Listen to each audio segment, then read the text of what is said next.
श्री गुरुवीर सिंह जी। महोदय, आज आपने हमें मांग संख्या 26, 32 और 56 पर बोलने का मौका दिया। आपका बहुत बहुत धन्यवाद। मेरे से पहले बहुत ही सार्थक चर्चा दोनों तरफ से हुई। जितने भी सदस्य बोले उन्होंने आज बिना राजनीतिक दलगत राजनीति से ऊपर उठ के बहुत अच्छी बातें सदन के सामने रखी। ये भारत युवाओं का देश है और इसमें युवाओं की जो आबादी है वो 65% है, जिनकी उम्र आज 35 साल से कम है। किसी पार्टी का हो सकता है युवा नेता उनके 50 के ऊपर के हों, पर आज 65% जिस देश की आबादी 35 से नीचे है, तो निश्चित तौर पे ये हमारी ड्यूटी बनती है, चाहे वो राजस्थान की सरकार हो, केंद्र की सरकार हो, कि हम युवाओं को किस दिशा में लेके जाना चाहते हैं, हम उनके लिए क्या भविष्य बनाना चाहते हैं, ये देश किस ओर अग्रसर हो, ये चिंता हमारी हर सरकार को होनी चाहिए। हमारे honourable prime minister Modi ji के जो इनिशिएटिव्स हैं, जो युवाओं के लिए उन्होंने फिट इंडिया, खेलो इंडिया के माध्यम से जो योजनाएं लेकर के आए, उनका असर आज हमें देश भर में देखने को मिल रहा है। उनका असर देश भर में देखने को मिल रहा है। सरकार के गठन के बाद जो पहला विभाग स्किल डेवलपमेंट का बना, आप सब लोग समझदार हैं, गूगल सर्च कर सकते हैं। लगातार स्किल डेवलपमेंट के काम आने से स्किल डेवलपमेंट के अवसर पैदा हुए और आज जिस तरीके से अनएम्प्लॉयमेंट रेट पिछले 20 साल का कंपेयर करें तो डे बाय डे इंक्रीज हुआ है, डिक्रीज हुआ है। इसमें कोई दो राय नहीं कि अभी भी चुनौती बनी हुई है, पर पिछले 20 साल के आंकड़े उठा करके देखेंगे तो हमने इसको काफ़ी हद तक चुनौती को स्वीकार किया और इसका फ़ायदा हमें मिला है। मुझे खुशी है जो बजट आज युवाओं के लिए दिया गया है, जो युवा नीति बनाई गई है, इसके लिए हमारे माननीय मुख्यमंत्री भजन लाल जी बधाई के पात्र हैं कि आज उन्होंने युवाओं की चिंता की, युवाओं के बारे में सोचा और दिल खोल के उनके बजट में जिस तरीके से स्पोर्ट्स बजट में दुगना बजट दिया गया, मैं उसके लिए उनकी जितनी सराहना करूं वो कम है। महाराणा प्रताप स्पोर्ट्स यूनिवर्सिटी हो और चाहे डिविजनल हेडक्वार्टर पे 50-50 करोड़ के स्पोर्ट्स कॉलेजेस हो, इसका निश्चित तौर पे राजस्थान के युवाओं को फ़ायदा मिलेगा। आज वन डिस्ट्रिक्ट वन स्पोर्ट्स के नाम पर मैं सदन का ध्यान आकर्षित करना चाहता हूं कि कोई स्पोर्ट्स हो, इंडस्ट्री हो, आज हम सब मुद्दों पर चर्चा कर रहे हैं। जितनी भी पॉलिसीज़ बनी हैं वो मेट्रो सिटी ओरिएंटेशन से बनी है। सिर्फ और सिर्फ सारा का सारा ध्यान यूनिवर्सिटीज़ हो, स्पोर्ट्स हो, सब फैसिलिटीज़ को राजधानियों तक सीमित रह गया।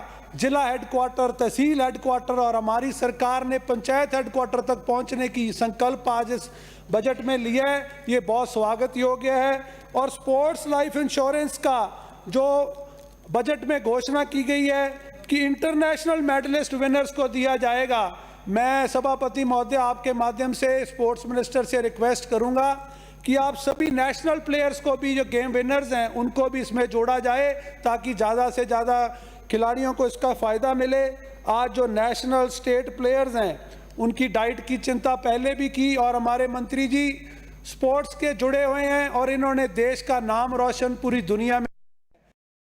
स्पोर्ट्स पर ज़रूरतें हैं। मैं अभी हमारे गंगानगर से एक बहुत ही गरीब परिवार का बच्चा टूटे हुए जूते लेकर के उसने नेशनल रिकॉर्ड को मीट किया, उसके बाद सारा शहर जगा और उसकी डाइट और उसके जूतों की चिंता की।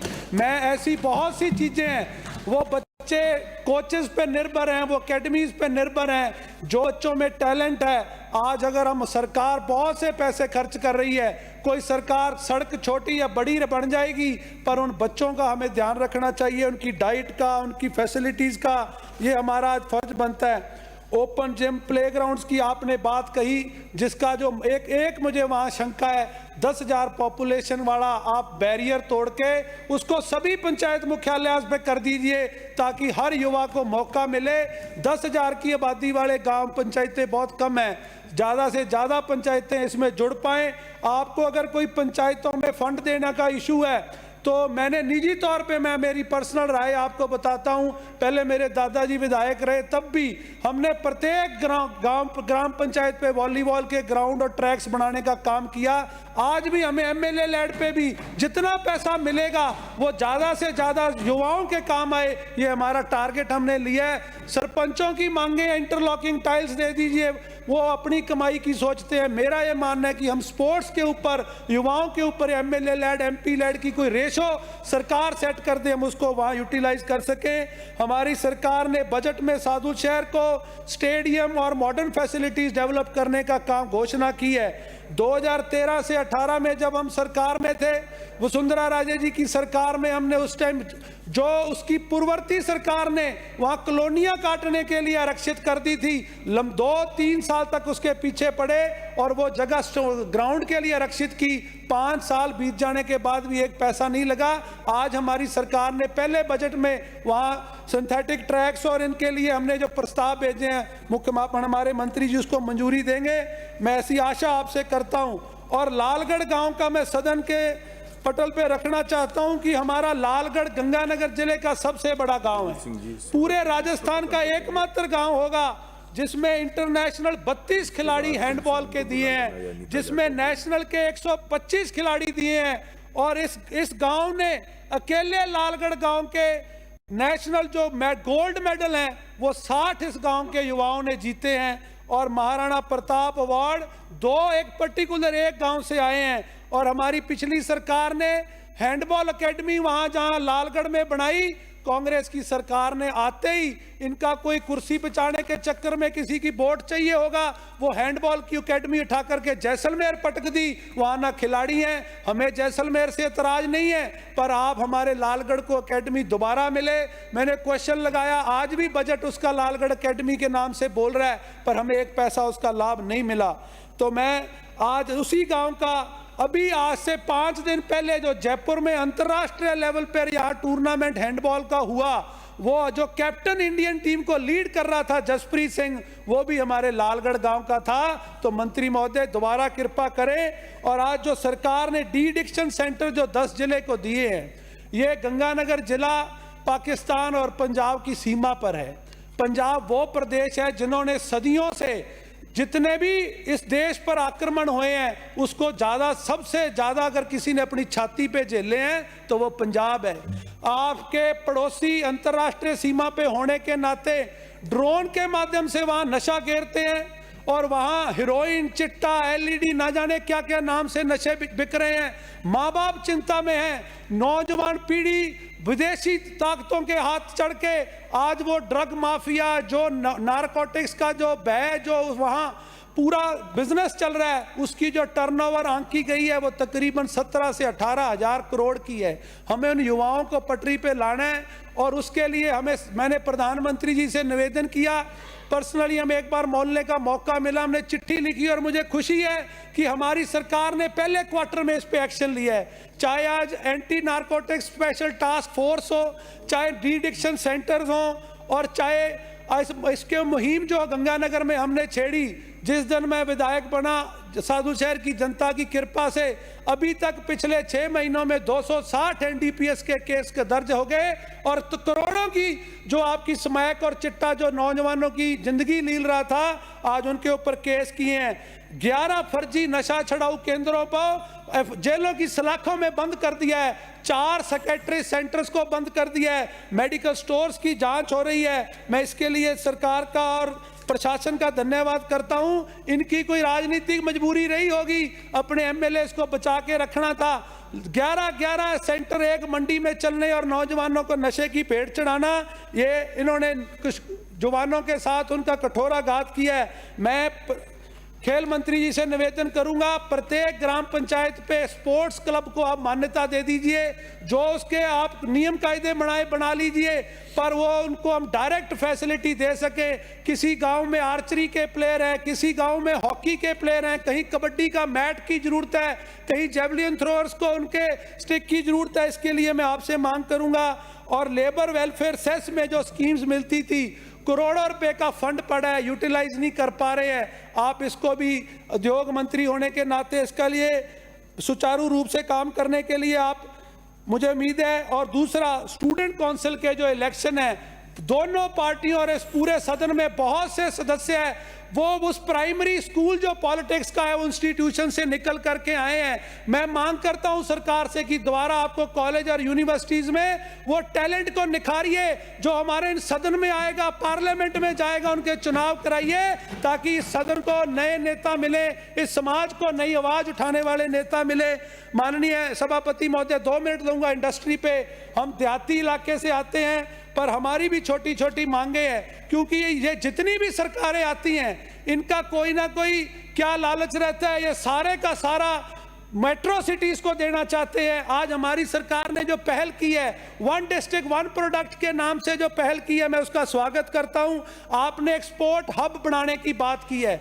नॉर्थ ईस्ट में अगर आप आंकड़े उठा करके देखिए, पूरे नॉर्थ ईस्ट आज एक्सपोर्ट का हब बन गया है। ऑर्गेनिक फार्मिंग को उन्होंने अडॉप्ट किया और देश दुनिया में छा गए हैं। आप हर जिले को कोई ना कोई प्रोडक्ट के दिए, उनको मार्केटिंग का, उनको स्टोरेज का, उनको प्रमोशन का एक पोर्टल के माध्यम से आप मदद करिए।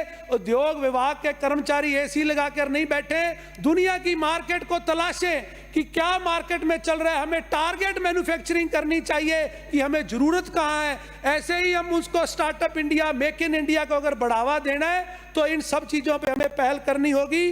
वोकल फॉर वोकल की प्रधानमंत्री जी ने बात की, ईज ऑफ डूइंग बिजनेस की बात यहां हुई। ईज ऑफ डूइंग बिजनेस तब होगा जब उनको एक ट्रांसपेरेंट हम पोर्टल पर बनाएंगे। मेरा पर्सनल अनुभव है, मेरी विधानसभा में 2 छोटी छोटी नगर पालिकाएं हैं, और आप इस सदन के माध्यम से मैं कहना चाहता हूं, हमारे से पहले जीते हुए आपके विधायकों ने उनको यह कंडीशन रख दी कि कांग्रेस का पटका पहनो तो एमएसएमई की परमिशन मिल जाएगी, नहीं 2 साल धक्के खाते रहे।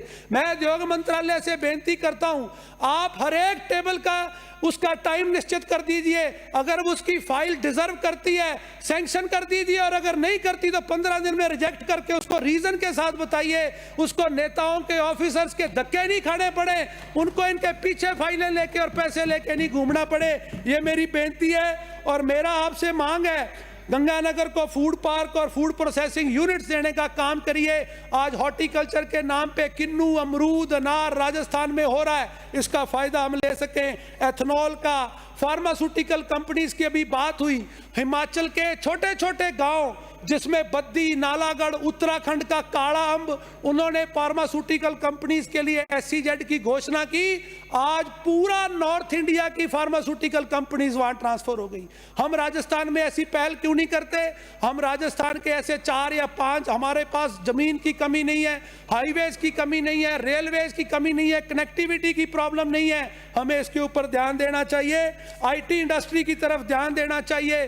और मैं एक मांग करता हूं पूरे सदन से, हम भी राजस्थान का हिस्सा है, पूरे शहरों में, हर संभाग में यूनिवर्सिटीज है। आज 75 साल बाद भी गंगानगर, हनुमानगढ़ में डिविजनल हेडक्वार्टर हमसे 250 किलोमीटर दूर है। मेरी सदन से मांग है कि 200 से 200 MLA पर सहमत हो और गंगानगर, हनुमानगढ़ जिले को भी गवर्नमेंट यूनिवर्सिटी आप दिया जाए, ताकि हमारे बच्चे भी विदेशों में जाने से हम रोक सकें। आज हम माँ बाप चिंता में हैं। आज माँ बाप अपने बच्चों को फ्लाइटों पे चढ़ाने के लिए जमीन बेचने, गिरवी रखने तक के लिए तैयार हैं। हर ये सोचता है कि मेरा बच्चा नशे से बच जाए।